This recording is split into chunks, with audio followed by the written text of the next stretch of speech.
வணக்கம். இன்னைக்கு நாம ஒரு சூப்பரான விஷயத்தை பத்தி பேச போறோம். இந்த பெரிய பெரிய பட்ஜெட் எல்லாம் போட்டு மண்டை உடைச்சுக்காம நம்ம பணத்தை எப்படி ஈஸியா ஆட்டோமேட்டிக்கா கண்ட்ரோல் பண்றதுன்னு பார்க்கலாமா? வாங்க, இது எப்படி வேலை செய்யுதுன்னு விரிவா பார்க்கலாம். பட்ஜெட் போடுறது ரொம்ப போர் அடிக்கும் இல்லையா? நம்ம எல்லாருக்குமே இது தெரியும். ஒவ்வொரு ரூபாய்க்கும் கணக்கு எழுதிக்கிட்டு அப்பாடா யாருக்குங்க இதெல்லாம் பிடிக்கும்? இதனால தான் நமக்கு சொல்ற ஜாஸ்தியான ஃபைனான்ஷியல் அட்வைஸ் ஃபெயில் ஆயிடுது. அது நம்மள சோர்வடைய செஞ்சிடுது. அப்போ ஏன் இந்த மாதிரி ஃபைனான்ஷியல் பிளானிங் எல்லாம் வேலை செய்ய மாட்டேங்குது? இங்கதான் நம்ம ஒரு முக்கியமான விஷயத்த புரிஞ்சுக்கணும். இது நம்ம வில் பவரை பத்தின பிரச்சனை இல்லைங்க. பிரச்சனை என்னன்னா, நம்ம கிட்ட பணத்தை சரியா கையால ஒரு நல்ல சிஸ்டம் இல்ல, அவ்வளவுதான். யோசிச்சு பாருங்க, நம்ம சம்பாதிக்கிற பணம் எல்லாத்தையும் ஒரே ஒரு பேங்க் அக்கவுண்ட்ல வச்சா என்ன ஆகும்? ஒரே குழப்பம்தான். எது வீட்டு வாடகைக்கு, எது சினிமாவுக்கு, எது நம்மளோட எதிர்காலத்துக்குன்னு பிரிச்சு பார்க்கறதே ரொம்ப கஷ்டமாயிடும். எல்லாம் ஒன்னா சேர்ந்து பணத்தை கண்ட்ரோல் பண்றதே ஒரு பெரிய வேலையா மாறிடும். ஆனா இந்த குழப்பத்துக்கு ஒரு சூப்பரான ரொம்ப சிம்பிளான தீர்வு இருக்கு. அதுதான் இந்த 3 அக்கவுண்ட் சிஸ்டம். இத உங்க பணத்துக்கான ஆட்டோமேட்டிக் பைப்லைன் மாதிரி நினைச்சுக்கோங்க. நீங்க எந்த கவலையும் பட தேவையில்ல. இந்த சிஸ்டமே உங்க பணத்தை சரியான இடத்துக்கு ஆட்டோமேட்டிக்கா அனுப்பிடும். முதல்ல அக்கவுண்ட் நம்பர் 1, இன்கம் அக்கவுண்ட். இதுதான் உங்க ஹெட் ஆஃபீஸ் மாதிரி. உங்க சம்பளம், பிசினஸ்ல வர்ற பணம், யாராச்சும் கிஃப்டா கொடுத்த காசுன்னு எல்லா பணமும் முதல்ல சேர்ற இடம் இதுதான். அடுத்தது அக்கவுண்ட் நம்பர் 2, செலவு கணக்கு. பேர்ல இருக்கு பாருங்க.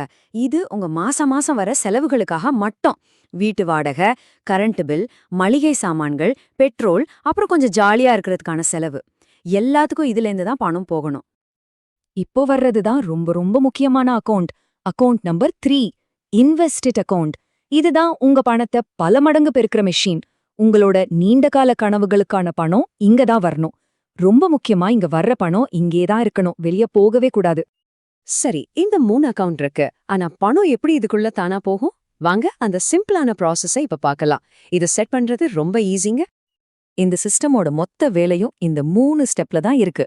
முதல்ல எல்லா பணமும் உங்க இன்கம் அக்கவுண்ட்டுக்கு வருது.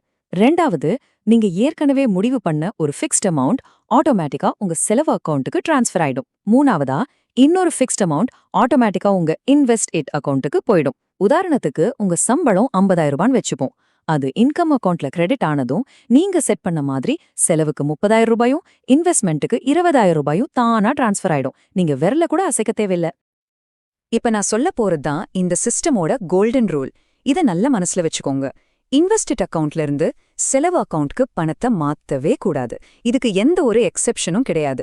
இந்த ஒரு விதியை நீங்க சரியா ஃபாலோ பண்ணிட்டா போதும், உங்க எதிர்காலம் பத்திரமா இருக்கும். ஓகே, இப்போ தியரி எல்லாம் பேசியாச்சு. இதை எப்படி நிஜத்துல பண்றது? வாங்க ஸ்டெப் பை ஸ்டெப்பா பார்க்கலாம். ரொம்ப சிம்பிள். 3 ஸ்டெப் தான். ஸ்டெப் 1, 3 தனித்தனி பேங்க் அக்கவுண்ட் ஓபன் பண்ணுங்க. ஸ்டெப் 2, ஒவ்வொரு மாசமும் செலவுக்கு எவ்வளவு, சேமிப்புக்கு எவ்வளவுன்னு ஒரு தொகையை கணக்கு போட்டு முடிவு பண்ணுங்க. ஸ்டெப் 3, உங்க இன்கம் அக்கவுண்ட்ல இருந்து மத்த 2 அக்கவுண்ட்டுக்கும் மாசம் பணம் தானா போற மாதிரி ஆட்டோமேட்டிக் டிரான்ஸ்ஃபர் இல்லனா ஸ்டாண்டிங் இன்ஸ்ட்ரக்ஷன்ஸ் செட் பண்ணிடுங்க. அவ்வளவுதான். எப்ப பார்த்தாலும் பட்ஜெட்னு கடுப்பா இருக்கா? அதுக்கு பதிலா நம்ம செலவுகளை கண்ட்ரோலா வச்சுக்க சில சிம்பிளான ரூல்ஸ் ஆஃப் தம், அதாவது பொதுவான விதிகளை ஃபாலோ பண்ணலாம். இது உங்க வாழ்க்கையை ரொம்ப ஈஸியாக்கிடும். பொதுவா நம்ம பட்ஜெட்டை காலி பண்றது இந்த மாதிரி செலவுகள் தான். அடிக்கடி வெளியே சாப்பிடுறது, சினிமா பார்க்கறது, அடிக்கடி ட்ரிப் போறது, புதுசா கேஜெட்ஸ் வாங்குறது. இதுக்கு நீங்க ரொம்ப கஷ்டப்பட தேவையில்ல. உதாரணத்துக்கு மாசத்துக்கு 2 தடவைக்கு மேல ஹோட்டல்ல சாப்பிட மாட்டேன்னு ஒரு ரூல் வச்சுக்கலாம். இல்லனா ஒரு புது போன் வாங்குறதுக்கு முன்னாடி 3 மாசம் யோசிப்பேன்னு ஒரு முடிவெடுக்கலாம். இந்த மாதிரி சின்ன சின்ன விதிகள் உங்களை தட மாறாம பாத்துக்க உதவும். சரி, நாம இன்னைக்கு என்ன கத்துக்கிட்டோன்னு ஒரு தடவை வேகமா பாத்துரலாம். முதல்ல எல்லா பணத்தையும் ஒரே அக்கவுண்ட்ல வைக்காதீங்க. ரெண்டாவது, இந்த 3 அக்கவுண்ட் சிஸ்டம் மூலமா உங்க பணத்தை ஆட்டோமேட் பண்ணுங்க. மூணாவது, அந்த கோல்டன் ரூல் ஞாபகம் இருக்கா?